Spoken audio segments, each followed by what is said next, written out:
दोस्तों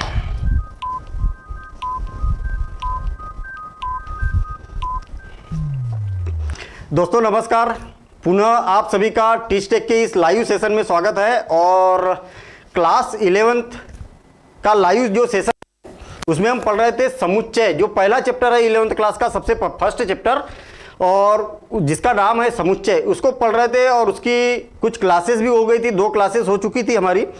और यदि आप आज कोई नया सब्सक्राइबर है या नया कोई स्टूडेंट जुड़ा हुआ है इस क्लास में, तो उनको मैं सजेस्ट करूंगा कि पिछली क्लास जरूर देखें, दोनों क्लास जरूर देखें, क्योंकि उसमें 1.1 और 1.2 एनसीईआरटी का सॉल्यूशन दिया हुआ है और कितना परफेक्ट दिया हुआ है उसमें कि आप एडिशनल एक्सरसाइज भी इससे सॉल्व कर सकते हैं, या आप बोल सकते हैं हम कि जो रेफरेंस बुक है उनके भी क्वेश्चन आप सॉल्व कर सकते हैं।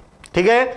और सेम इसी कड़ी में आज फिर हम एक्सरसाइज प्रश्नावली 1.3 के क्वेश्चन को सॉल्व करेंगे। लेकिन जैसा कि हम हमेशा करते आए, सबसे पहले उसका बेसिक समझेंगे और बेसिक समझने के बाद में फिर उसकी एक्सरसाइज सॉल्व करेंगे। बिल्कुल आसानी से यहाँ पर बनने वाली है और बड़ी महत्वपूर्ण, बड़ी इंपॉर्टेंट आज बेसिक हम समझने वाले हैं। ठीक है सर, वीडियो स्टार्ट नहीं हो रहा है। गुड इवनिंग सर, क्या मैं जानना चाह रहा हूँ वीडियो स्टार्ट हो चुका है या नहीं हुआ है? वीडियो स्टार्ट हो चुका है या नहीं हुआ है? और मेरे ख्याल से, मेरे अकॉर्डिंग तो वीडियो स्टार्ट हो चुका है। ठीक है ना, तो फटाफट मेरे को कमेंट्स करिए गुड इवनिंग सर, और मेरे को बताइए कि वीडियो स्टार्ट हो चुका है या नहीं हुआ है। और साथ ही साथ में ये भी बताइए कि सब सारी चीज़ें सही है या नहीं है, आवाज़ वगैरह सब सही आ रही है। ठीक है, हो गया है सर। दिनेश कुमार एक कमेंट्स आ गया, और मेरे ख्याल से सब आवाज़ वगैरह सब सारी बातें सही है। हम स्टार्ट कर रहे हैं। सबसे पहली बात तो अब यहाँ पर ये देखेंगे कि समुच्चय क्या होता है। ये सारी बातें हमने बेसिक समझ लिया। अगर किसी की नई क्लास है तो आपको मैं ये सजेशन दूंगा कि पिछली क्लास अवश्य देखें, क्योंकि इन आगे की क्लासों का संबंध डायरेक्ट पिछली क्लास से है और पूरा जीरो लेवल से एक एक बात वहां पर हमने डिस्कशन की है। अब आज हम ये देखेंगे कि उप समुच्चय क्या होता है। देखिए, उप समुच्चय, उप समुच्चय, उप समुच्चय जिसको बोला जाता है इंग्लिश में सबसेट, सबसेट, और जिसका प्रतीक होता है ये वाला, ये चिन्ह होता है उसका उप समुच्चय का। ठीक है, अब ये क्या होता है इसके बारे में हम समझेंगे। तो समझने से पहले थोड़ा सा एक गौर करिए कि आपने देखा होगा कि गांव की अगर बात करें तो गांव में एक सरपंच होता है। जानते हैं ना सभी लोग सरपंच क्या होता है। और उसी के साथ में एक उप सरपंच भी होता है। उसी के साथ में क्या होता है, उप सरपंच होता है सरपंच, उप सरपंच। और यदि सरपंच के बारे में अगर नहीं मालूम तो आप ऐसा समझिए, मुख्यमंत्री और उप मुख्यमंत्री, ऐसा तो सुना है ना आपने, मुख्यमंत्री और उप मुख्यमंत्री, सेम ये उप समुच्चय पर ये लागू होता है, समुच्चय और उप समुच्चय। अच्छा, आप ये बताइए कि दोनों उदाहरण दिए मैंने, एक शहर का जिसको आप सभी लोग जानते हैं मुख्यमंत्री को, और एक गांव का भी एक उदाहरण दिया, सरपंच और उप सरपंच। ठीक है, सरपंच के पास में मान लिया जाए कि इतने पावर है, या तो ऐसा समझते हम, समुच्चय पढ़ रहे हैं ना, तो ऐसा समझते कि सरपंच के पास में इतने पावर है, ये, तो उप सरपंच के पास में भी कुछ पावर होते हैं। हो सकते कि उसके पास में ये 2-3 पावर दिए हुए है। ठीक है ना, सरपंच के पास में जो जो पावर है, मान लिया जाए कि इसके पास में ये वाला पावर है, ये वाला पावर है, ये वाला पावर है, तो उप सरपंच के पास में सेम वही पावर रहेंगे, लेकिन सरपंच के पास में कुछ पावर ज्यादा होते हैं। ठीक है, कभी कभी सरपंच क्या करता है कि कहीं दौरे पर चला गया या कहीं और किसी मीटिंग में चला गया है और किसी काम में व्यस्त हो गया, तो उस केस में सरपंच क्या करता है, उसको पूरे पावर दे देता है। भैया 2 दिन के लिए तेरे को मैंने पूरे पावर दे दिए। कहने का मतलब इसके पास में जितने भी पावर है ना, वो सारे के सारे पावर अगर इसके पास में है तो ये इसका उप सरपंच कहलाएगा। सेम परिभाषा यहां पर भी बन रही है। सर आवाज कट अंकुर पटेल, क्या आवाज कट, क्या आवाज सही नहीं आ रही? कंफ्यूज न करे भाई, अपना क्या एक फ्लो टूटता है इससे। ठीक है ना, मैं अभी बड़े एक फ्लो में आ गया था कि सरपंच और उप सरपंच, समुच्चय और उप समुच्चय में। ठीक है, तो आवाज वगैरह सब सही है, मैं ये मान रहा हूं, क्योंकि कई लोगों के यहाँ पर कमेंट्स आ चुके हैं। ठीक है, देखिए, और यदि किसी को वीडियो दिखाई नहीं दे रहा सही तरीके से, या आवाज़ सही तरीके से समझ में नहीं आ रही है तो आप ये देखिए कि नेटवर्क आपकी प्रॉब्लम हो सकती है, नेटवर्क को आप सेट कर सकते हैं, ठीक है ना, या उसकी क्वालिटी को चेंज कर सकते हैं आप वीडियो की। 360 मेरे ख्याल से काफ़ी कुछ है ना। चलिए ठीक है, इतनी बात समझ में आ गई। अब समुच्चय में किस प्रकार से उप समुच्चय की परिभाषा देंगे, एक उदाहरण मैं इसी प्रकार से दे देता हूँ कि मान लिया जाए कि मेरे पास में एक समुच्चय है 1 2 3 4 5 6, ठीक है, और बी समुच्चय है 1 3 और 5, और भी समुच्चय है मेरे पास में कुछ 5, और भी कुछ समुच्चय सी भी है मेरे पास में कुछ समुच्चय 2 और 4, ठीक है, और 6, और डी भी समुच्चय है 5, और ई भी समुच्चय है, और उस समुच्चय में क्या है, एक भी अवयव नहीं ई, और इसमें क्या है, कुछ भी अवयव नहीं है। और आपको मालूम होना चाहिए कि जो ऐसा समुच्चय जिसमें एक भी अवयव नहीं होता है उस समुच्चय को क्या बोला जाता है, रिक्त समुच्चय बोला जाता है। तो रिक्त देखिए ना, खाली दिख रहा, खाली डब्बा दिख रहा हमें, या तो फिर इसको ऐसा भी लिखा जाता है। बस याद रहे कि ऐसा लिखेंगे तो इसका मतलब ये होता है कि ये है कि इसके अंदर एक भी अवयव नहीं है। आप चाहो ऐसा लिखिए, चाहो तो ऐसा लिखिए, गलती से भी आप ऐसा नहीं लिखेंगे, क्योंकि समुच्चय की परिभाषा में ही हमने बोला है कि इस कोष्टक के अंदर जो जो सदस्य रहेंगे उसको, या जो जो वस्तुएं रहेगी उसको क्या बोला जाता है, अवयव बोला जाता है। अगर आप ऐसा कोष्टक लगाते हैं तो ये क्या बन जाएगा, अवयव बन जाएगा। अब खाली नहीं है, ये इंपॉर्टेंट बात, अब क्या है, खाली नहीं है। लेकिन अगर केवल आप फाइल लिखते हैं तो इसका मतलब और इसका मतलब एक होगा, ये भी खाली है, ये भी खाली समुच्चय है, यानी कि रिक्त समुच्चय है, यानी कि इसमें कोई भी अवयव नहीं है। और ऐसा लिखते हैं तो इसका मतलब एक अवयव इसमें आ चुका है, ये चिन्ह है ना, फाई है, ये चिन्ह इसका एक अवयव है, ठीक है। सर 11वीं biology English medium, sir 11th chemistry already चल रही है, इंग्लिश मीडियम की बात कर रहे हैं सर, 11वीं biology English medium, sir 11th comment से मैं छोटू कुमार और इंग्लिश मीडियम की चिंता कर रहे हैं, ठीक है, बायोलॉजी की। तो बिल्कुल आपके कमेंट्स पर विचार किया जाएगा और 12वीं चालू भी कर देंगे, ठीक है। थोड़ा सा टाइम लगेगा लेकिन चालू करेंगे। सर रोज क्लास कराइए, तो रोज क्लास हो ही रही है अल्टरनेट डेज में, एक बार 11th, एक दूसरे दिन 12th, एक बार 11th फिर 12th, अल्टरनेट डेज में, ठीक है, क्योंकि सभी बच्चों का ध्यान हमें रखना है। अब मुझे ये बताइए कि बी के पास में जितने पावर है, पावर ही बोलो आप, सरपंच रूप सरपंच की बात की है, या बी के पास में जितने अवयव है, जो जो अवयव है, जितने नहीं, 3 अवयव की बात नहीं कर रहे हैं, जो जो अवयव है वो क्या एक के पास में है, तो आप बोलेंगे बिल्कुल है, 1 3 5 इसमें है। क्या सी के पास में जितने भी अवयव सारे के सारे एक के पास में है, और एक्स्ट्रा भी हो सकते हैं, उसमें सरपंच है ना, 2 4 6, हाँ है। इसके पास में जो जो अवयव है वो क्या एक के पास में है, तो बिल्कुल है, तो 5 है इसमें। जो जो इसके पास में अवयव है वो क्या इसमें अवयव है, आप बताइए है या नहीं है। ये क्या है, खाली है भैया, कोई भी अवयव नहीं है, तो खाली इसके अगर अवयव को हटा दिया जाए तो खाली तो ये भी बन सकता है। इसका मतलब ये हुआ कि रिक्त समुच्चय भी क्या होता है, एक उप समुच्चय होता है। परिभाषा हम बाद में देखेंगे, परिभाषा तो आप खुद ही बनाएंगे, ठीक है, ये बोल सकते हैं हम। इतना बेसिक समझने के बाद में परिभाषा आप खुद ही बनाएंगे, ठीक है। देखिए उप समुच्चय का चिन्ह क्या होता है, ये होता है, मतलब आप ये बोल सकते हैं कि बी जो है ना उप समुच्चय होगा किसका, ए का। सी जो है वो उप समुच्चय होगा ए का। डी जो है वो उप समुच्चय होगा ए का। ई जो है रिक्त समुच्चय है ना, वो उप समुच्चय होगा ए का। ये बात समझ में आई। याद रहे कि जो उप समुच्चय है उसको लेफ्ट हैंड साइड में लिखना है, और जिसका उप समुच्चय है उसको राइट हैंड साइड में लिखना है। उल्टा मत लिखना, नहीं तो पूरा गलत हो जाएगा काम। अगर आपने ऐसा बोल दिया कि ये उप समुच्चय है बी का, बिल्कुल गलत बात। हम अपनी मर्जी नहीं चलेगी इसमें कि नहीं भाई हम तो ऐसा ही मानेंगे इसको, ये यूनिवर्सल है, सभी लोग इसी बात को जानते हैं। तो आपको इस सिस्टम को अपनाना पड़ेगा और आपको बताना पड़ेगा कि ये उप समुच्चय है बी का, है क्या, नहीं है, नहीं है तो फिर क्रॉस कर दो। समझ में आई बात। देखिए मैंने 2 बातें बताई, उप समुच्चय है तो ये चिन्ह लगा दो, और नहीं है तो ये चिन्ह लगा दो। नहीं है कैसे पता चलेगा, आप ये देखिए कि ए के समस्त अवयव बी में है क्या, ए में 1 2 3 4 5 है, इसमें 2 4 और 6 है ही नहीं है, इसलिए उप समुच्चय नहीं होगा। और जब नहीं होगा तो ये वाली लाइन खींच दो आप। बात समझ में आ गई? ठीक है।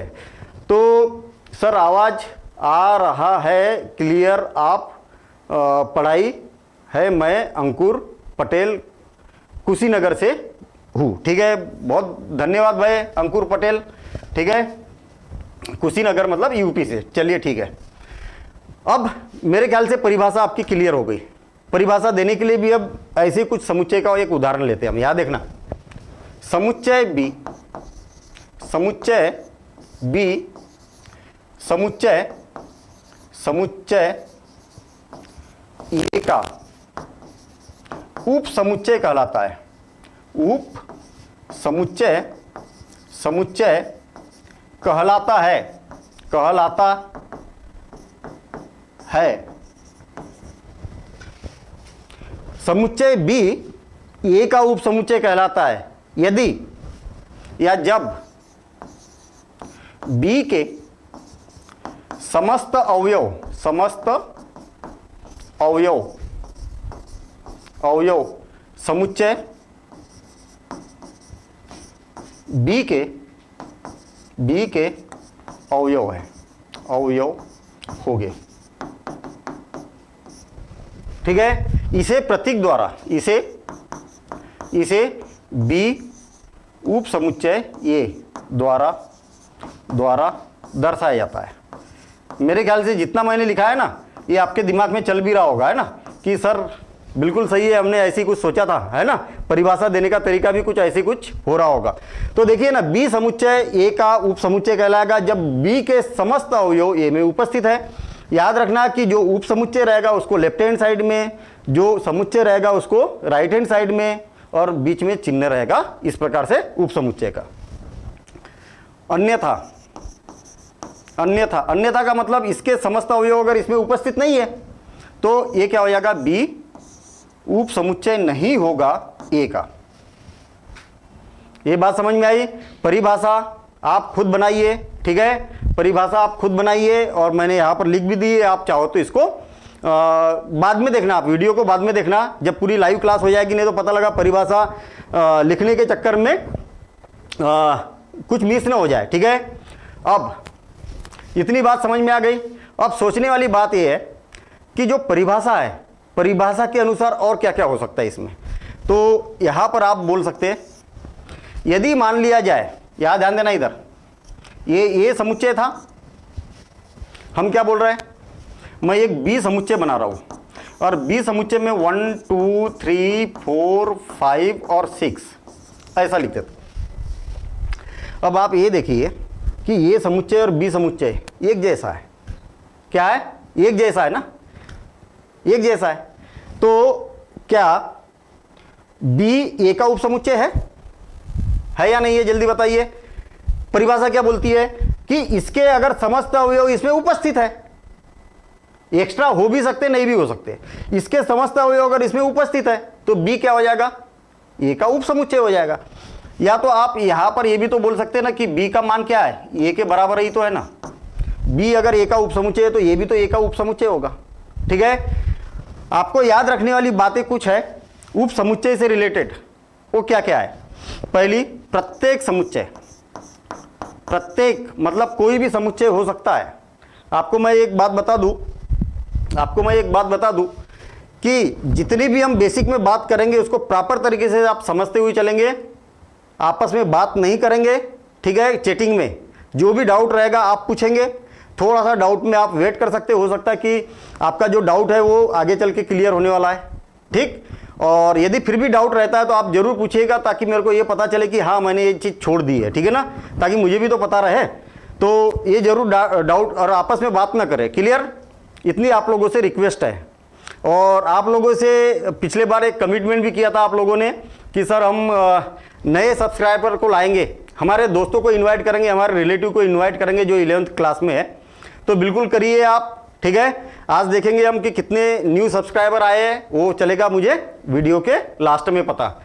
तो ज़्यादा से ज़्यादा लोग जुड़ेंगे, ज़्यादा से ज़्यादा लोग जुड़ेंगे तो और ज़्यादा और एनर्जी के साथ में अपनी क्लास होगी। क्लियर, चलिए ठीक है। और काफ़ी लोग नए नए लोग जुड़ते हुए जा रहे हैं।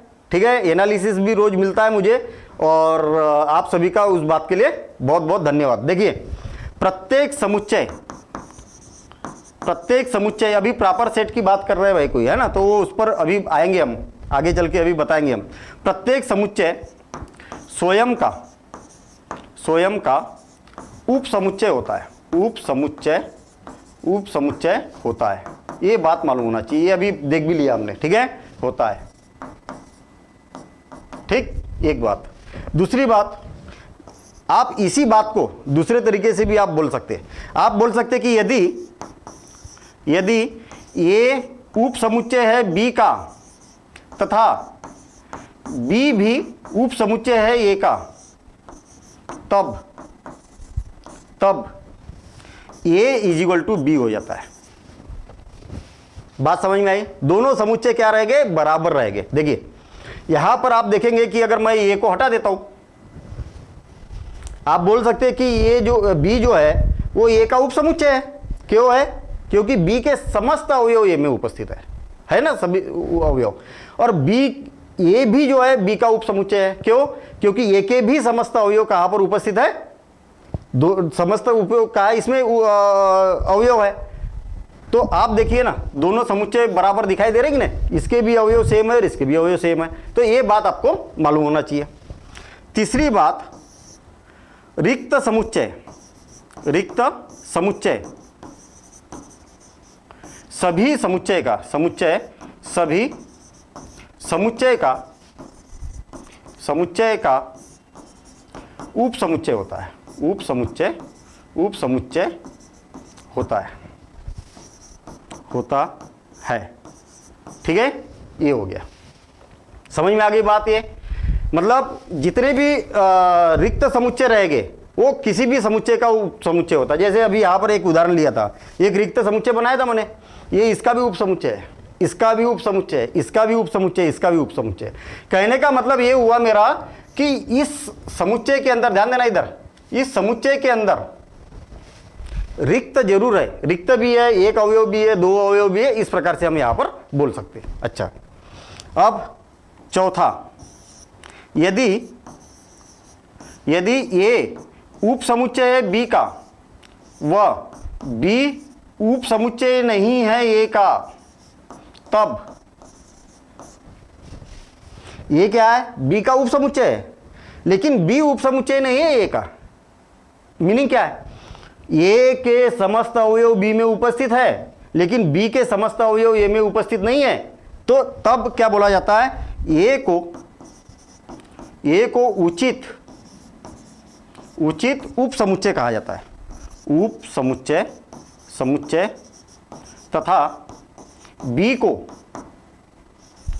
को अधि समुच्चय बोला जाता है, अधि समुच्चय कहा जाता है, कहा जाता है। ये बात समझ में आई क्या बोल रहा हूं मैं?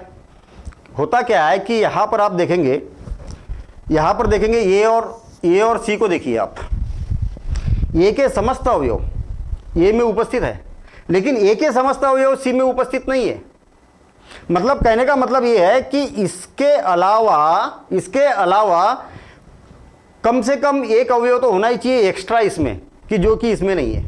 ऐसी अगर सिचुएशन आती है तो इसको क्या बोला जाएगा? उचित उप समुच्चय बोला जाएगा, और इसको क्या बोला जाएगा? अधि समुच्चय बोला जाएगा, उप नहीं। ठीक है, ध्यान देना इधर। मैं भी बड़ा कंफ्यूज हो जाता था भाई, ये उचित और अधि समुच्चय कैसे याद रखूं? मैंने क्या बोला कि एक समुच्चय ये है और एक समुच्चय ये है, इसके समस्त अवयव इसमें है, लेकिन इसके समस्त अवयव इसमें नहीं है। अधिक कौन हुआ? ये हुआ ना, अधिक। ज्यादा अवयव किसमें? इसमें है ना, इसलिए मैं अधिक समुच्चय बोलता हूं इसको। और ये उप समुच्चय उचित भाई क्या है कि सरपंच है और उप सरपंच है। अगर दोनों के पावर सेम हो जाएंगे तो फिर दोनों सरपंच नहीं बन जाएंगे। इसलिए उप सरपंच, उचित उप सरपंच होता है वो। क्यों? क्योंकि सरपंच की अपेक्षा उसके पास कम पावर होता है। इसलिए उचित यानी कि जो उप सरपंच बोल रहा है वो सही तरीके से बोल रहे हैं हम। उप जो लगा है उसके नाम के सामने तो उसकी मीनिंग सही है, इसलिए उचित बोला जाता है। मैं भी ऐसे ही याद रखता था इसको, ठीक है ना। तो हमारे पास में एक तो हो गया एक तो हो गया कि कोई भी समुच्चय स्वयं का उपसमुच्चय होता है, ठीक है। रिक्त समुच्चय सभी समुच्चय का उपसमुच्चय होता है। अगर ए बी का उपसमुच्चय है तथा बी भी ए का उपसमुच्चय है तब ए और बी बराबर समुच्चय हो जाता है। इतनी बातें आपको याद रखना है, ठीक है। हाँ, छोटू कुमार, सर इंग्लिश मीडियम के छात्रों को दिक्कत हो रही है, वंस अवेलेबल क्या कोर्स अवेलेबल कराइए। आपको मैं ये बता दूं, थोड़ा सा आपकी जानकारी के लिए बता दूं, मेरे ख्याल से सभी लोग जानते भी होंगे कि टीच टेक की, इसको हटा देता हूं मैं पहले, ठीक है। टीच टेक की ऐप भी उपलब्ध है, ठीक है। टीच टेक के नाम से ऐप उपलब्ध है और लोगो आप जानते ही है, ठीक है। टीच टेक का लोगो क्या है, आप अगर सर्च करेंगे प्ले स्टोर पर तो आपको ऐप मिल जाएगी, ठीक है। और उस ऐप में क्लास 9th से लेके क्लास 12th तक सभी कोर्स उपलब्ध है, सभी कोर्स उपलब्ध है, ठीक है। 100% सॉल्यूशन, पूरा बेसिक कॉन्सेप्ट सब कुछ उपलब्ध है वहां पर, ठीक। थोड़ी सी नॉमिनल फीस है, बहुत नॉमिनल फीस है, ठीक है। तो इसके साथ में हिंदी मीडियम, इंग्लिश मीडियम सारे, ठीक है, सारे कोर्स वहां पर उपलब्ध है। तो आप चाहो तो वहां से भी एक कोर्स को रजिस्टर कर सकते हैं। मतलब ये मान के चलिए कि उस कोर्स के बाद में आपको और अतिरिक्त मटेरियल की बहुत ज्यादा ऐसी जरूरत नहीं पड़ेगी, ठीक है। और नोट्स के लिए मैं हमेशा बोलता हूं कि नोट्स में क्या करना चाहिए, आपने खुद के नोट्स बनाना चाहिए। अभी ये चल रहा नहीं, यही तो नोट्स है, क्या है, आप इसको नोट करते हुए चलिए। और जब इस वीडियो को रोक रोक के जब नोट्स बनाएंगे ना, वो आप देखिए उसका जो रिजल्ट आपको मिलने वाला है ना एग्जाम में और आपके फ्यूचर में, वो अल्टीमेट मिलेगा। और आपको अगर रेडीमेड अगर नोट्स मिल गए, मैं आपको ये बता दूं कि बच्चों की बहुत डिमांड हो रही है नोट्स के लिए, लेकिन टीच टेक द्वारा भी आपको नोट्स प्रोवाइड कराए जा रहे हैं, उस पर काम चालू हो चुका है। अभी लॉकडाउन की वजह से थोड़ा सा डिले हुआ है, ठीक है, लेकिन बहुत जल्दी आपको नोट्स मिल जाएंगे। क्लियर, चलिए ठीक है। उप समुच्चय सभी को समझ में आ गया। अब क्वेश्चन ये उठता है कि कितने उप समुच्चय बन सकते हैं, कितने उप समुच्चय बन सकते हैं। देखिए, मान लिया जाए कि मेरे पास में एक उप समुच्चय है और जिसमें ए और बी है, दो अवयव है, दो अवयव है ए और बी। इसके कितने उप समुच्चय बन सकते हैं, बना के देखते ना। छोटा सा उप समुच्चय लिया मैंने, छोटा सा समुच्चय लिया, इसके उप समुच्चय बन सकते हैं। एक तो फाई, फाई मतलब रिक्त, बनेगा कि नहीं। आपको मालूम है कि रिक्त समुच्चय सभी समुच्चय का उप समुच्चय होता है, तो उप समुच्चय है ना ये। अगर आपने केवल एक अवयव लिख दिया, सॉरी ये आपने केवल एक अवयव लिख दिया तो ये भी उप समुच्चय बन गया, क्योंकि इसके समस्त अवयव इसमें है। आपने अगर बी लिख दिया केवल तो ये भी इसका उप समुच्चय है। और यदि आपने ए और बी एक साथ में लिख दिया तो ये भी इसका उप समुच्चय है, क्योंकि इसके समस्त अवयव इसमें उपस्थित है, ठीक है। चलिए ठीक है, हाँ 2⁻n, बहुत बढ़िया भैया, यहाँ पर आंसर भी दे दिए कुछ लोगों ने, ठीक है। अब यदि मान लिया जाए कि b is equal to A B और सी ये है, तो इसके उप समुच्चय क्या क्या हो सकते हैं। देखिए, फाई हो सकता है, और क्या हो सकता है, ए हो सकता है, ये क्या हो सकता है, बी हो सकता है, और क्या हो सकता है, सी हो सकता है, और ए और बी साथ में हो सकता है, बी और सी साथ में हो सकता है, और ए और सी साथ में हो सकता है, और कुछ छूटा क्या, ए और सी साथ में हो सकता है, और तीनों एक साथ में हो सकता है, ए बी और सी। कोई छूटा है क्या, नहीं छूटा, ठीक है। इसमें कितने अवयव थे, दो अवयव थे। इसमें कितने अवयव है, तीन अवयव है। इसमें कितने उप समुच्चय बने, चार। इसमें कितने उप समुच्चय बने, 8 बने क्या, 8, 1 2 3 4 5 6 7 8, 8 उप समुच्चय बने, ठीक है, सबसेट बने। तो ओवरऑल अगर मान लिया जाए 20-25 अगर यहाँ पर अवयव रह गए तो फिर तो हम बनाते ही रह गए। आपसे अगर किसी ने पूछ लिया कि किसी एक बड़ा सा एक उप समुच्चय दे दिया और उसमें मान लिया जाए 15 अवयव है, तो आपको क्या तब पता चलेगा जब आप इस प्रकार से माथापच्ची करेंगे। 15 अवयव के लिए मालूम है पूरा बोर्ड भर जाएगा, 2 पेज भर जाएंगे आपके, ठीक है ना। तो पूरा आपको बोर्ड भरने की जरूरत नहीं है। इसका सिंपल सा फार्मूला है 2⁻n, जहां अवयव की संख्या, अवयवों की संख्या की नहीं, सॉरी, उप समुच्चयों की संख्या, उप समुच्चयों की संख्या बराबर से होता है 2⁻n, जहां n अवयवों की संख्या, अवयवों की संख्या है। देखिए कितने अवयव, 2 अवयव तो 2 की घात 2, कितना हो गया 4। देखिए 4 उप समुच्चय बन गए। अगर 2⁻³ कितने अवयव, 3 अवयव है तो 2 गुणित 2 गुणित 2 कितना हो गया 8। देखिए 8 अवयव बने, 8 उप समुच्चय बने। 2⁻4 अगर 4 अवयव रह गए तो 16 उप समुच्चय बनेंगे। बात समझ में आ गई। तो इस प्रकार से आप ये वाले फार्मूले को याद रखना, और ये वाला क्वेश्चन आपको एक्सरसाइज में भी मिलेगा और पूछा भी जाता है, वस्तुनिष्ठ प्रश्न में काफ़ी ये क्वेश्चन पूछा जाता है। ठीक है। अच्छा, आपको ये भी बता दूं कि भाई 11th क्लास का ये मान के चलिए कि आपके लाइफ में जितने भी क्लास पढ़ रहे हो आप, मैथ्स की बात कर रहा हूँ या और भी सब्जेक्ट की बात कर रहा हूँ, 11th क्लास का जो सिलेबस है वो सबसे इंपॉर्टेंट है। जितना ज़्यादा आप भविष्य की बात कर रहा हूँ मैं, आप भविष्य में 11th क्लास का कोर्स जितना ज़्यादा यूज़ करोगे उतना कोर्स कोई भी यूज़ नहीं करेंगे। कहने का मतलब 11th क्लास में सारे के सारे यूनिक चैप्टर है, सारे के सारे यूनिक चैप्टर है। कहने का मतलब कई बच्चे ये समझते हैं कि सर 11th तो लोकल क्लास है और क्या करना है, पास तो हो ही जाएंगे, तो फिर फ्यूचर अंधकार में है, ऐसा भी हम बोल सकते हैं। ठीक है। अब अंधकार में इसलिए बोल रहा हूँ क्योंकि इसके बिना आगे काम नहीं चलने वाला। हर एक चैप्टर, कोई भी चैप्टर इंपॉर्टेंट या साधारण नहीं है, या तो फिर हम बोल सकते हैं कि कोई भी कॉन्सेप्ट साधारण या इंपॉर्टेंट, मतलब इंपॉर्टेंट है, मतलब साधारण नहीं है, ये ऐसा बोल सकते हैं। ठीक है। चलिए ठीक है, अब इसको तो हटा देता हूं मैं। एक मेरे ख्याल से उप समुच्चय की बातें जितनी भी की हमने, इसको फिर से वीडियो को देख के आप नोट्स बनाते हुए चलना और एक एक बात को नोट करना। ठीक है। अब थोड़ा सा आ जाते हैं हम 10th क्लास पर। वास्तविक संख्याओं में भी कुछ उप समुच्चय होते हैं। कैसे होते हैं? आपको मालूम है कि जो नेचुरल नंबर होता है, ज़्यादा डिटेल में नहीं बता रहा हूँ, नेचुरल मतलब प्राकृत संख्या, ये क्या होती है? 1 2 3 और डैश डैश डैश डैश अनंत तक। जो होल नंबर होता है, W से जिसको प्रकट किया जाता है, ये क्या होता है? होल नंबर, यानी कि पूर्ण संख्या, सारांश में।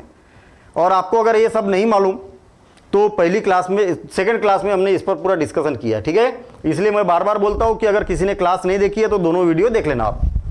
होल नंबर यानी कि पूर्ण संख्या, इसमें क्या आ जाता है? 0 2 3 और dash dash dash dash continue.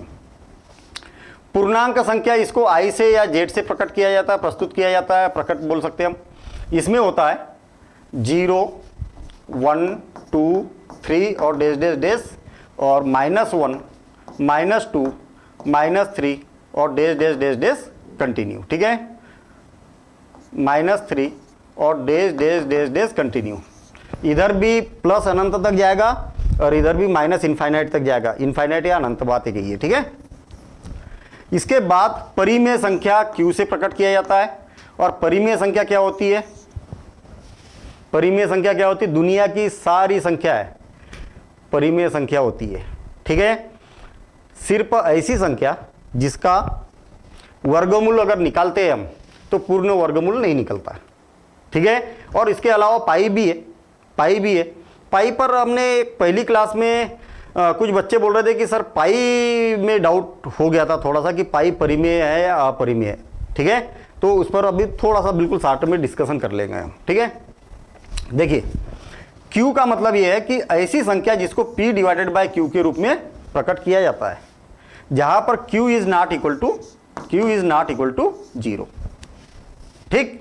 और अपरिमेय संख्या को T या P से प्रदर्शित किया जाता है, अपरिमेय संख्या को।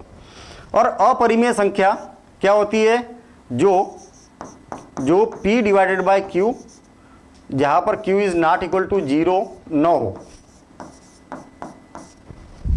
ठीक है। और वास्तविक संख्या R से प्रदर्शित किया जाता है। वास्तविक संख्या क्या होती है? जो Q भी हो या तो फिर P भी हो। समझ में आई बात?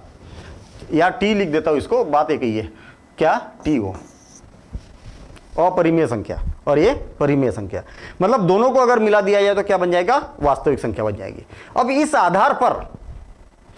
आधार पर क्या आप बता सकते हैं कि कौन किसका उपसमुच्चय है? आप देखेंगे कि इसके समस्त अवयव देखिए इसमें है, 0 और एक्स्ट्रा आ गया। जो प्राकृत संख्या है ना वो उपसमुच्चय होती है किसकी, होल नंबर, किसकी, होल नंबर, पूर्ण संख्या की। और जो पूर्ण संख्या देखिए ना, इसमें जितनी भी संख्या है ना वो सारी की सारी संख्या इसमें है। देखिए 1 2 0 1 2 3 4 5 सारी की सारी संख्या है और एक्स्ट्रा भी है कुछ। तो कुल मिला के ये उपसमुच्चय होता है किसका, आई का बोलिए चाहे जेड का बोलिए, दोनों से इसको प्रदर्शित किया जाता है। तो कंफ्यूज नहीं होना, पूर्णांक। कुछ कमेंट्स है, थोड़े से कमेंट्स देख लो भाई। वो not rational number, 0 1 biology all N A, yes sir live class daily चलता है। अभी बात उसी पर अटकी है भाई, डेली चलता है नहीं चलता, लिंक क्या है?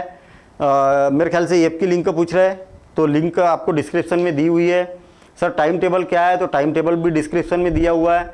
Second number element set B क्या है, जो भी है अभी पता नहीं क्या है। 2⁻³ बहुत बढ़िया, ये तो आंसर थे, ठीक है।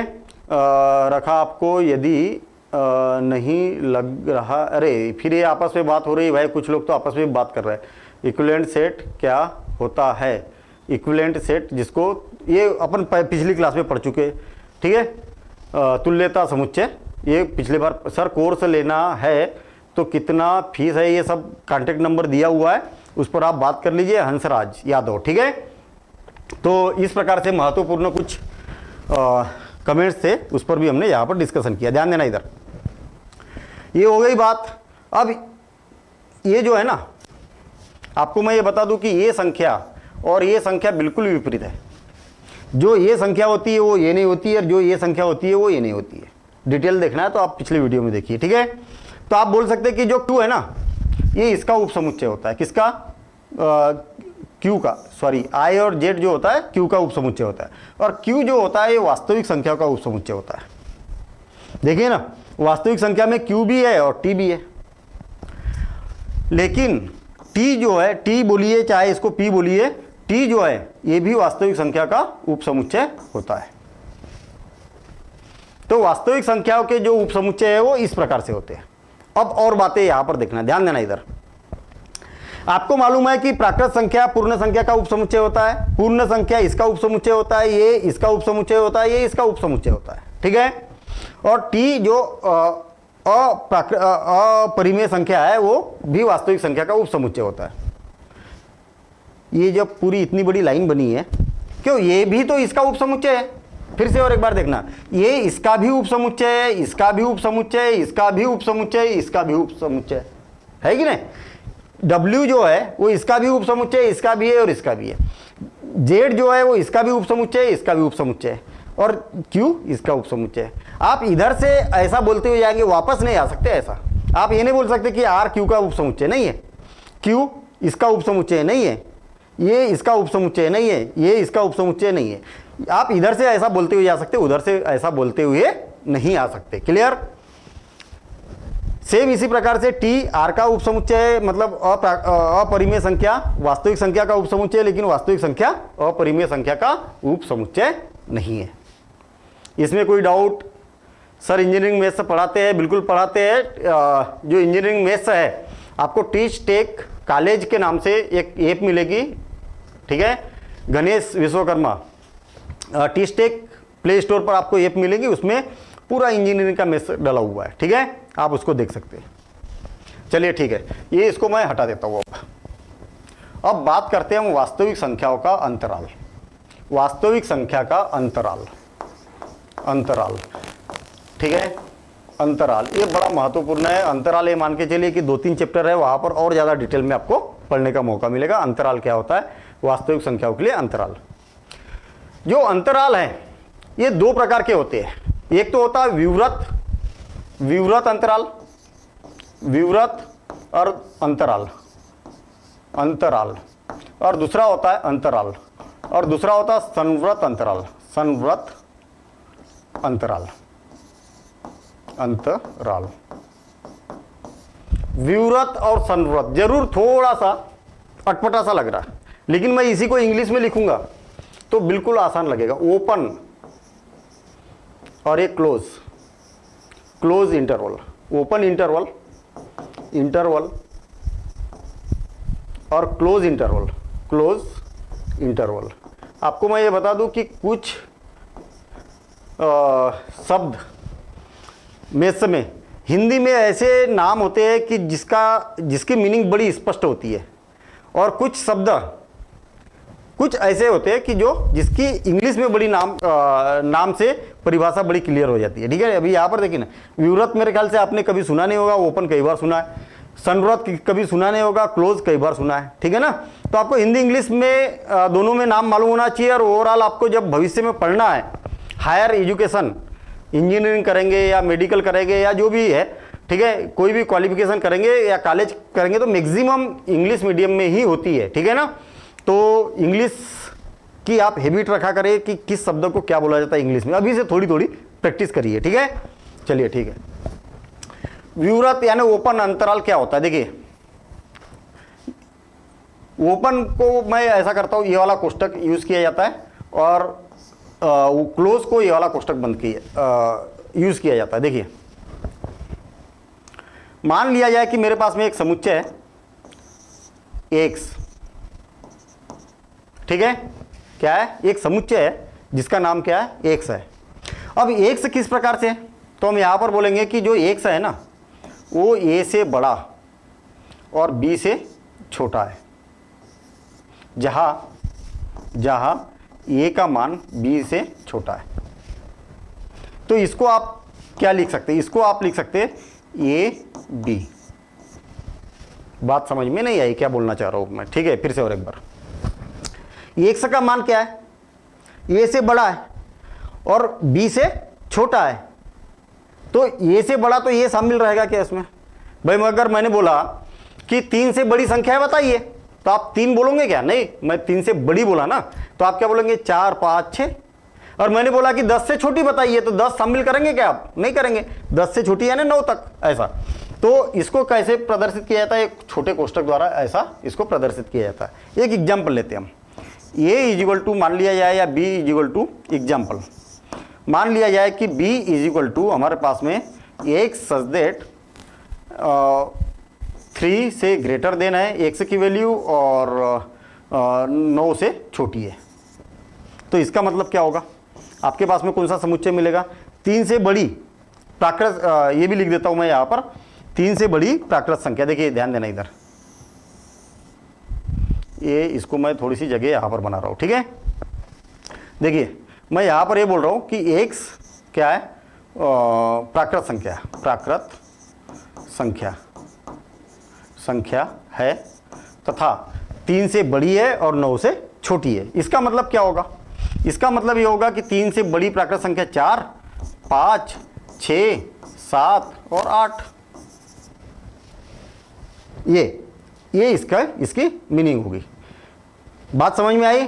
तो इसको क्या बोला जाता है? ओपन इंटरवल बोला जाता है, या तो फिर व्यूव्रत अंतराल कहा जाता है। क्लियर? अच्छा, अब यदि मान लिया जाए कि C इज इक्वल टू हमारे पास में इस प्रकार से कि X such that A is greater than or equal, X is greater than or equal, less than or equal to B, और ऐसी यहां पर कंडीशन दी है जहां पर ए क्या है? बी से छोटा है। इसका एक एग्जाम्पल देखना, एग्जाम्पल। इसकी मीनिंग क्या है? सपोज करें कि डी इज इक्वल टू मेरे पास में एक समुच्चय है एक्स सच दैट एक्स क्या है? प्राकृत संख्या है, प्राकृत संख्या है जो क्या है? जो 3 से बड़ी या बराबर है और 7 से छोटी या बराबर है। तो ये क्या हो जाएगा? क्या बोल रहा हूं मैं यहां पर? 3 या 3 से बड़ी, 7 या 7 से छोटी। तो देखिए 3 या 3 से बड़ी क्या हो जाएगी? 3, 4, 5, 6 और 7, ये हो जाएगा ना समुच्चय। और इस समुच्चय को अगर प्रदर्शित करना है तो किस प्रकार से प्रदर्शित किया जाता है? इसको प्रदर्शित किया था क्या मैंने? हाँ, इसको अगर प्रदर्शित करना है तो इसको कैसे प्रदर्शित किया जाता है? 3,9। और एक बार समझेंगे, टेंशन नहीं लेना, ठीक है? इसको अगर प्रदर्शित करना है तो ये बड़ा कोष्टक लिखेंगे 3,7। अब और एक बार फिर से, बिल्कुल सिंपल काम है, बिल्कुल सिंपल काम है। हमारे पास में दो प्रकार के अंतराल है, ठीक है। एक तो ओपन है, एक क्या है, क्लोज है। ओपन का मतलब ये है, ओपन का मतलब ये है कि उसका चिन्ह ये होता है, ये लिखा भी है, और क्लोज का मतलब होता है ये वाला चिन्ह। अब इसको लिखने के तीन तरीके अलग अलग, ठीक है। इसको लिखने के तीन तरीके हैं। एक एग्जाम्पल देखिए आप यहाँ पर, एक क्या है, प्राकृत संख्याओं का समुच्चय जो कि 3 से बड़ा और 9 से छोटा है। एक तो तरीका ये हो गया आपके पास। दूसरा तरीका, इसकी मीनिंग क्या है, 3 से बड़ा का मतलब 4, 5, 6, 7 और 9 से छोटा यानी कि 8। और तीसरा तरीका है, ये छोटे कोष्टक में ये 3 और 9 लिखेंगे तो इसकी मीनिंग और इसकी मीनिंग एक ही होती है। लेकिन कोष्टक का ध्यान रखना है आपको, जब छोटा कोष्टक लगेगा तो इसमें क्या है, 3 शामिल नहीं रहेगा और 9 भी शामिल नहीं रहेगा, इसके बीच की प्राकृत संख्या हो जाएगी। क्लियर? तो ऐसा इसको प्रदर्शित किया जाता है। सेम ऐसे ही जब ये बड़ा या बराबर, छोटा या बराबर, जब बराबर की बात की जाती है तो ए और बी इसमें शामिल होता है। जब शामिल होता है तो आप इसको देखिए ना, बराबर है इसलिए शामिल हो गया, 7 भी बराबर है इसलिए शामिल हो गया, और इसके बीच की भी संख्या को हमें लिखना है और इसको ये बड़े कोष्टक द्वारा बड़े कोष्टक के अंदर लिखा जाता है। जब भी बड़े कोष्टक में दिखेगा तो ये शामिल रहेगा, ये शामिल नहीं रहेगा। अब ये तो हो गया व्युत्क्रम और संवृत्त। अब अर्ध व्युत्क्रम अंतराल, अर्ध व्युत्क्रम अंतराल नाम से क्लियर है। अर्ध मतलब आधा। देखिए या तो फिर दोनों मिक्स, ये एक शुरू में ओपन है और बाद में क्लोज है, ये शुरू में क्लोज है और बाद में ओपन है। देखिए इसको बताने के लिए मैं थोड़ा सा इसको हटा रहा हूं। यहां पर एक एग्जांपल ले रहा हूं मैं, एक एग्जांपल ले रहा हूं कि a इक्वल टू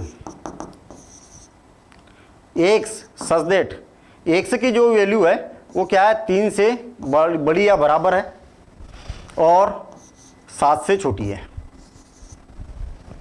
और एक्स क्या है, प्राकृत संख्या है। ये यहां पर लिख देता हूं मैं, एक्स प्राकृत संख्या है, प्राकृत संख्या है।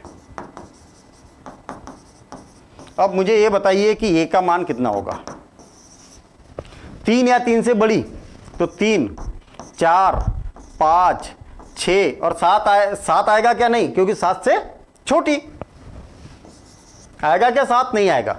तो इसको प्रदर्शित करने का तरीका और एक हमारे पास में है, क्योंकि 3 तो शामिल है ना, 3 शामिल है, इन्हें क्लोज कर दो। शामिल के लिए ये वाला चिन्ह और शामिल नहीं है के लिए ये वाला चिन्ह, ठीक है। देखिए शामिल है तो ये वाला चिन्ह लगा दो, ये इससे देखिए आप 3 और कामा 7 ये शामिल नहीं है, तो इसकी मीनिंग और इसकी मीनिंग एक ही हो गई।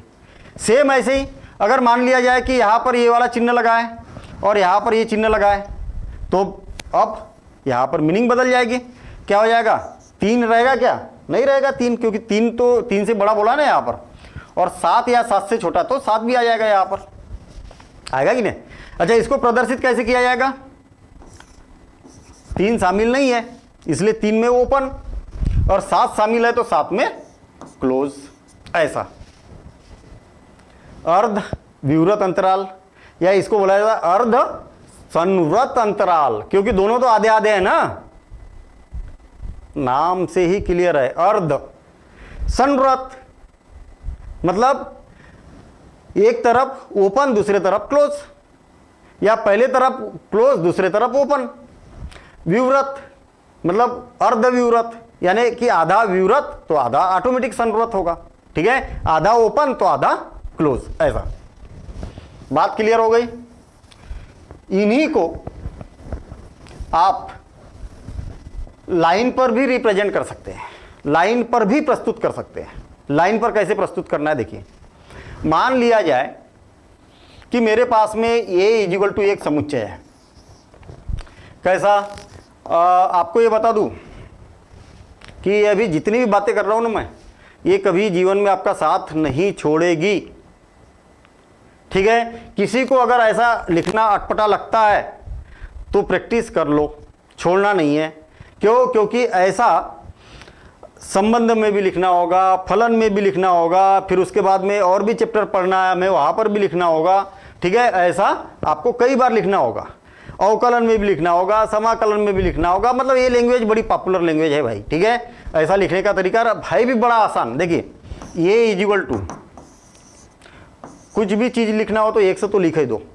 मैं बार बार वही एग्जाम्पल बताता हूँ कि भाई किसी ने मुझसे बोला कि सर आपके पास में कितने रुपए है, तो मैंने बोला कि मेरे पास में 100 रुपए है। मैथमेटिक्स की लैंग्वेज में मैंने आंसर दिया, मेरे पास में क्या है, 100 रुपए है। तो क्या सामने वाले को आंसर मिल गया? नहीं मिला। क्यों नहीं मिला? आपने तो घुमा दिया भाई, आंसर दे भी दिया और नहीं भी दिया। तो मुझे 100 की मीनिंग बताना पड़ेगा कि 100 का मान 25 रुपए है। अब बात क्लियर हो गई कि नहीं? तो चाहे दुनिया का कोई भी समुच्चय बनाना हो, 1 से तो लिख दो और सच डेट x का मान क्या है 100 को क्लियर कर दो। बस कितना सिंपल काम है। जरूर नहीं है कि 100 ही हो, y भी लिख सकते हैं 100 की जगह, z भी लिख सकते हैं, t भी लिख सकते हैं, u भी लिख सकते हैं। कोई भी अंग्रेजी अल्फाबेट का स्मॉल लेटर आपको यहाँ पर यूज करना है, ठीक है। Mayank Kumar sir online daily चलता है? बिल्कुल चलता है, और डिस्क्रिप्शन में उसकी वो दिया हुआ है, ठीक है। टाइम टेबल दिया हुआ है, 11th बायोलॉजी केमिस्ट्री। छोटू कुमार इसी बात पर अटके हुए हैं अभी भी, ठीक है। अवेलेबल नहीं है, प्लीज़ बताइए। मैंने बता दिया कि बहुत जल्दी अवेलेबल कराई जाएगी, ठीक है। छोटू कुमार जी, मैंने आपको बहुत देर से शुरू से ही कमेंट्स कर रही है, ठीक है। और सर कोर्स लेना है हंसराज यादव, तो कितनी फीस लगेगी? डिस्क्रिप्शन में मोबाइल नंबर दिया हुआ है, आप वहाँ पर बात कर लीजिए। सारी बातें बिल्कुल इकोनॉमिकल है, बिल्कुल बहुत कम रखी है प्राइस। और ख़ास करके अभी लॉकडाउन चल रहा, तो लॉकडाउन के रहते में भी उसकी फ़ीस बहुत कम है, ठीक है। चलिए ठीक है, क्या बताना चाह रहा था मैं भाई इसमें, और कुछ बात बताना चाह रहा था। देखिए एक्स प्राकृत संख्या है, प्राकृत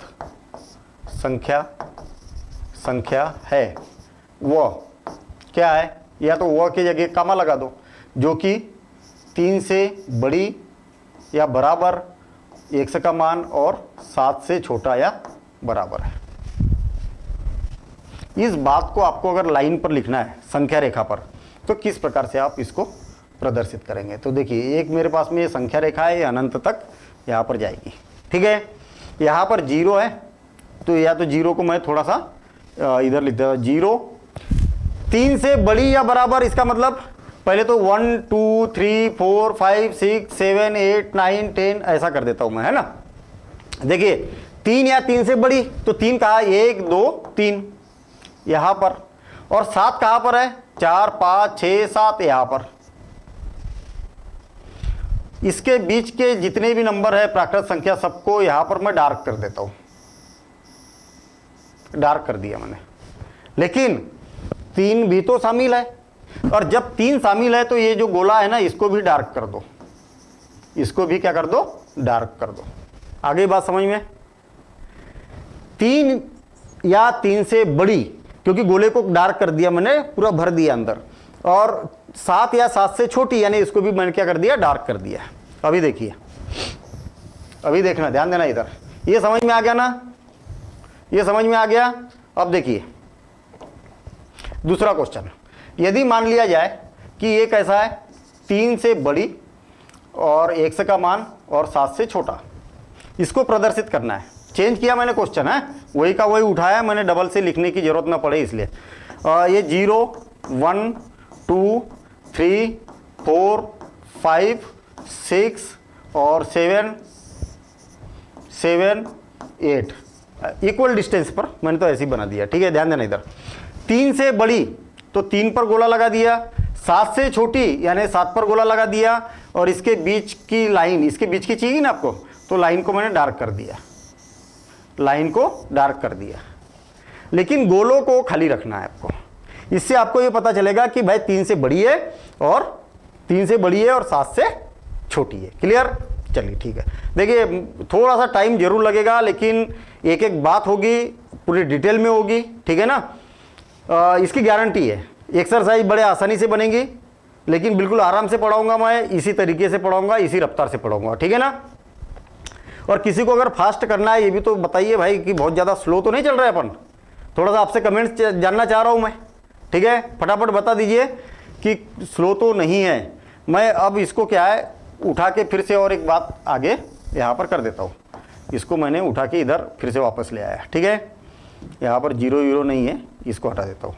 अब ये क्या है कि मैंने मान लिया जाए कि इसको इक्वल लगा दिया। क्या कर दिया?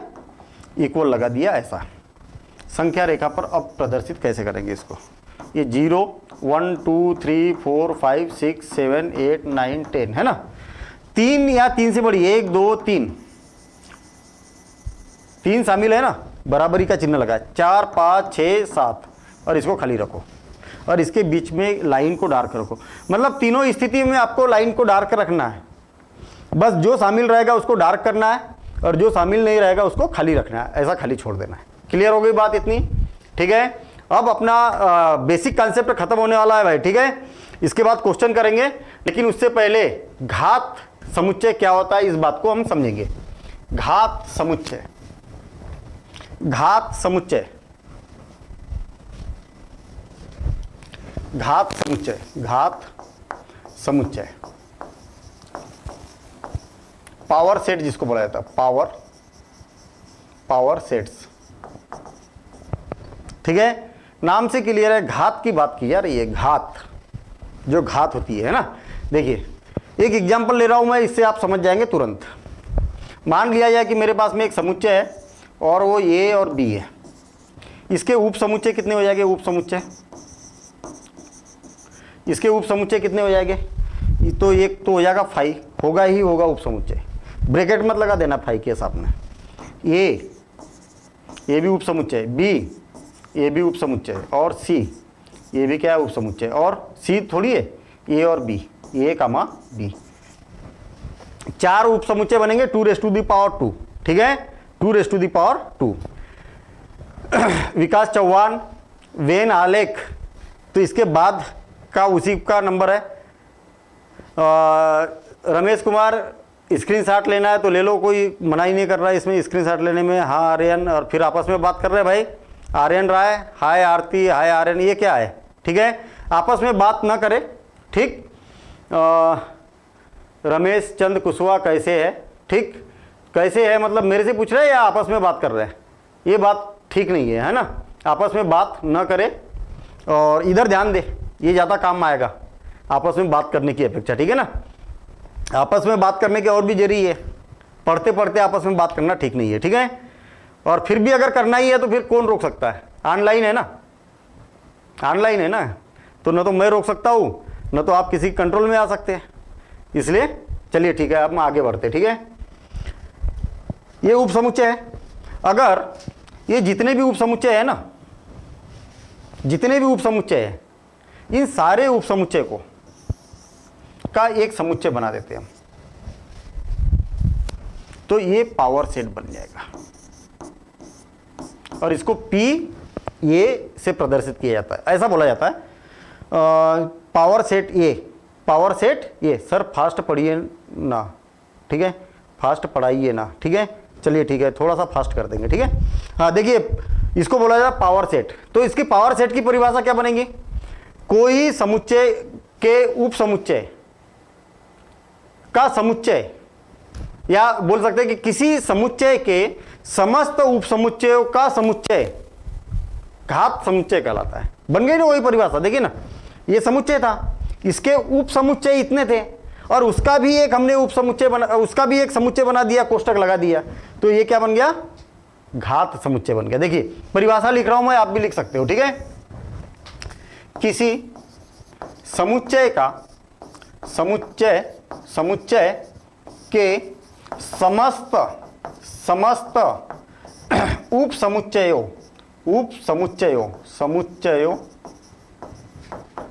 का समुच्चय घात समुच्चय कहलाता है। घात समुच्चय कहलाता है। ठीक है, इसे PA से प्रदर्शित किया जाता है,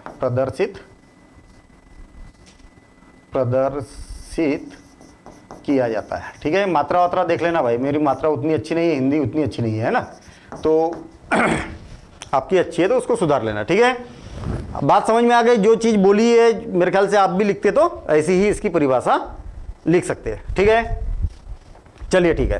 कौन है भाई? प्रदीप कुमार, लाइक करो भाई भैया, ये शेयर करो। ठीक है ना, यूनिवर्सल सेट क्या होता है, बस यही तो बताने वाला हूँ मैं। ठीक है, उमेश कुमार जो पूछना चाह रहे हैं। ठीक, अब यूनिवर्सल सेट, सार्वत्रिक समुच्चय जिसको बोला जाता है, सार्वत्रिक समुच्चय, सार्वत्रिक समुच्चय, सार्वत्रिक समुच्चय, समुच्चय या यूनिवर्सल सेट्स, यूनिवर्सल सेट बड़ा सिंपल है भाई, ये तो कोई भी बता सकता है। यूनिवर्सल सेट, यूनिवर्सल, सार्वत्रिक, सार्वत्रिक मतलब सब कुछ है उसके पास में। ठीक है, सब कुछ है उसके पास में। कैसा? सर आप अपने हिसाब से पढ़ाइए। ठीक है, रंजीत कुमार, हिसाब से ही पढ़ाएंगे, सबको समझ में आएगा, उसकी टेंशन न ले। ठीक है, देखिए ध्यान देना इधर, सार्वत्रिक।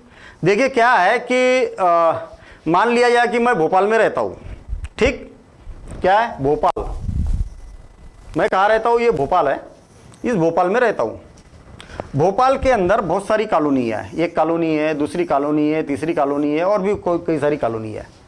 इस कॉलोनी में रहने वाले सभी लोग भोपाल में रहते हैं, इस कॉलोनी में भी रहने वाले सभी लोग भोपाल में रहते हैं, इस कॉलोनी में भी रहने वाले सभी लोग भोपाल में रहते हैं।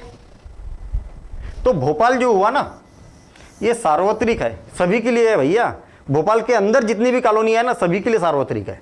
लेकिन जो बिहार में एक कॉलोनी है, बिहार के पटना में एक कॉलोनी है, वो उसके लोग यहाँ पर भोपाल में नहीं रहते, तो ये पटना की जो कॉलोनी है ना, उसका ये सार्वत्रिक नहीं हुआ। कौन सा? ये बड़ा वाला, ये सार्वत्रिक नहीं हुआ। सार्वत्रिक किसका होगा? इनका ये सार्वत्रिक होगा। समझ में आया? तो हम सार्वत्रिक की परिभाषा कैसे दे सकते हैं? समस्त समुच्चय, सार्वत्रिक समुच्चय वह समुच्चय कहलाएगा जिसमें अन्य समुच्चयों के समस्त अवयव उस समुच्चय में उपस्थित हो, तो वह समुच्चय क्या कहलाएगा? समस्त समुच्चयों का सार्वत्रिक समुच्चय कहलाएगा। या तो इसको दूसरे तरीके से परिभाषित कर सकते हैं। समुच्चय व्हाइट पेन से लिखता हूं, अलग अलग हो जाए, है ना। समुच्चय यू से इसको प्रदर्शित किया जाता है, तो मैं एक समुच्चय का नाम यू दे देता हूं। सार्वत्रिक समुच्चय कहलाता है, सार्वत्रिक समुच्चय कहलाता है।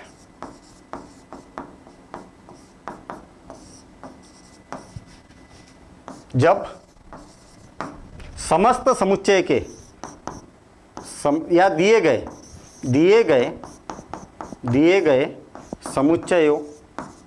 समुच्चयों के समस्त अवयव यू के भी अवयव हो गए। ध्यान देना इधर, मान लिया जाए u इक्वल टू मेरे पास में 1 2 3 4 5 6 7 और 8। ठीक, और a इक्वल टू है 2 4 6, b इक्वल टू है 1 3 5, और c इक्वल टू है 4 5 और 7, और d इक्वल टू है 6 7 8। समुच्चय U, समुच्चय A B C और D का सार्वत्रिक समुच्चय कहलाएगा, सभी का। क्यों? देखिए A के समस्त अवयव इसमें है, बिल्कुल है। B के भी समस्त अवयव इसमें है, हाँ है। C के भी समस्त अवयव इसमें है, बिल्कुल है। और D के भी समस्त अवयव इसमें है, तो U क्या कहलाएगा? A B C D का सार्वत्रिक समुच्चय कहलाएगा। क्लियर? मेरे ख्याल से यहां पर सारी परिभाषा यहां पर क्लियर होती है। अब मेन मुद्दे की बात, टाइम हो चुका है लेकिन कोई बात नहीं है, साथ में जुड़े रहिए। हम यहां पर एक्सरसाइज करेंगे और फटाफट करेंगे, थोड़ा सा फास्ट करेंगे, ठीक है। एक्सरसाइज का फर्स्ट क्वेश्चन है, रिक्त स्थानों पर उपसमुच्चय या उपसमुच्चय नहीं है को भरकर सही कथन बनाइए। 2, 3, 4 इसका उपसमुच्चय है क्या? आप ये देखिए कि ये समस्त अवयव इसमें उपस्थित है क्या? 2 भी है, 3 भी है, 4 भी है, और है तो ये चिन्ह लगा दो, बिल्कुल सिंपल काम है, उपसमुच्चय। ठीक, अच्छा, ए बी सी सभी अवयव इसमें है क्या? तो नहीं है। बी और सी तो है लेकिन ये नहीं है, तो यहां पर ये लगा के क्रॉस कर दो, नहीं है, नहीं है तो क्रॉस करो, ठीक है, लेकिन चिन्ह ऐसा लगेगा उपसमुच्चय नहीं है। फिर से और एक बार, आपके विद्यालय की कक्षा 11 का एक विद्यार्थी है, आपका स्कूल है, आपके स्कूल में कक्षा 11 है, 11 के जो जो विद्यार्थी है। दूसरा क्या है, आपके विद्यालय का एक छात्र है। कहने का मतलब यह है कि आपके विद्यालय के जितने भी छात्र हैं उसमें 11 के भी तो छात्र शामिल रहेंगे ना, तब तो पूरा विद्यालय बना ना भाई। 6वीं से लेकर 12वीं तक है विद्यालय, तो उसमें 11वीं भी तो शामिल है, तो 11वीं के सारे विद्यार्थी, सारे के सारे विद्यार्थी स्कूल में तो है, यानी उपसमुच्चय है। इसके समस्त अवयव इसमें उपस्थित है, बस सीधी बात है। किसी समतल में स्थित एक वृत्त, कोई समतल है उस पर एक वृत्त है, कुछ भी हो सकता है, बड़ा हो सकता है, छोटा हो सकता है, ठीक है। और आगे क्या बोला, एक समतल में वृत्त है जिसकी त्रिज्या 1 इकाई है। ये बड़ी बाउंडेशन हो गई यार, इसकी 1 ही इकाई है, तो क्या ये उपसमुच्चय होगा क्या? यहां पर हर प्रकार के वृत्त है, लेकिन यहां पर केवल वही वृत्त है जिसकी त्रिज्या कितनी है? 1 इकाई है, तो ऐसा वृत्त तो इसमें नहीं है, तो ये उपसमुच्चय होगा क्या? नहीं होगा। इसका मतलब ये उपसमुच्चय नहीं होगा। ये बात सभी को समझ में आ गई? फोर्थ नो, चलिए ठीक है, फोर्थ नो, हाँ बहुत बढ़िया भाई, फोर्थ नो कई लोगों के आंसर आ गए, बल्कि फिफ्थ का भी आंसर आ गया, रमेश चंद्र कुशवाहा। टाइम नहीं है, नहीं तो मैं आप लोगों से कराता इस क्वेश्चन को, एक्सरसाइज को, ठीक है ना, टाइम। चलिए ठीक है, किसी समतल में स्थित एक त्रिभुज, कोई समतल है भाई, उसमें एक त्रिभुज है, कैसा भी हो सकता है, कैसा भी हो सकता है, ठीक है, कैसा भी हो सकता है, कोई इसकी बाउंडेशन नहीं है, ठीक है, कैसा भी हो सकता है, कई सारे दुनिया भर के त्रिभुज होंगे। किसी समतल में स्थित एक आयत, भैया इधर तो आयत ही है, छोटा बड़ा कैसा भी हो सकता है। इधर त्रिभुज बन रहा है, तो त्रिभुज इसमें है क्या? नहीं है, इसका मतलब उपसमुच्चय नहीं है। किसी समतल में स्थित एक समबाहु त्रिभुज, मेरे ख्याल से एक एक्सरसाइज अपन नेक्स्ट क्लास में करते हैं, क्या बोलते हैं? एक्सरसाइज नेक्स्ट क्लास में करते, मजा आएगा, बढ़िया आराम से करेंगे हम, है ना, आराम से करेंगे, और नेक्स्ट का बेसिक भी पढ़ेंगे हम, अगली एक्सरसाइज का बेसिक भी पढ़ेंगे। क्या बोलते हैं? फटाफट कमेंट्स करिए भाई, क्योंकि जल्दबाजी में करेंगे तो मज़ा नहीं आएगा, ठीक है, क्योंकि एक्सरसाइज बहुत बढ़िया मज़ेदार है, ठीक है। तो मैं जानना चाह रहा हूँ कि क्या नेक्स्ट एक्सरसाइज में करें? मुझे कोई समस्या नहीं है, आपको नहीं होना चाहिए समस्या, क्योंकि आप बड़े मुश्किल से डेटा वेटा बचा के रखते हैं। तो देवेंद्र प्रताप बोल रहे हैं कि यस, अपन नेक्स्ट क्लास में करेंगे, ठीक है। और भी कमेंट्स का वेट कर रहा हूँ मैं। Yes sir, yes sir, yes sir, ठीक है। आर्यन राय, मुकेश राज, ठीक है, ओके सर, रमेश चंद्र कुशवाहा, ठीक है। तो मेरे ख्याल से हम नेक्स्ट क्लास में इस पर डिस्कशन करेंगे। और संदीप बोल रहे हैं कि सर बायोलॉजी, तो प्लीज़ बायोलॉजी, तो अपन बायोलॉजी पर भी जरूर डिस्कशन करेंगे, ठीक है ना। तो मेरे ख्याल से ये जितनी भी बातें की ना, लेकिन अगली क्लास के लिए बेसिक और एक बार आपको देखना पड़ेगा, ये सारी बातें अपन अगली क्लास में करेंगे। आपसे मैं एक यही रिक्वेस्ट कर रहा हूँ कि जितना बेसिक मैंने इसमें बताया एक बार जरूर रिवीजन करिए, ठीक है। और रिवीजन करने के बाद साथ साथ में आप नोट्स भी बनाएंगे, वीडियो को रोक रोक के नोट्स बनाएंगे, और आप देखना कि वो नोट्स जो होंगे ना, आपके हाथ के बने हुए नोट्स, वो दुनिया के सबसे अच्छे नोट्स होंगे, ठीक है। ये गारंटी है, मेरा अनुभव इतने सालों का।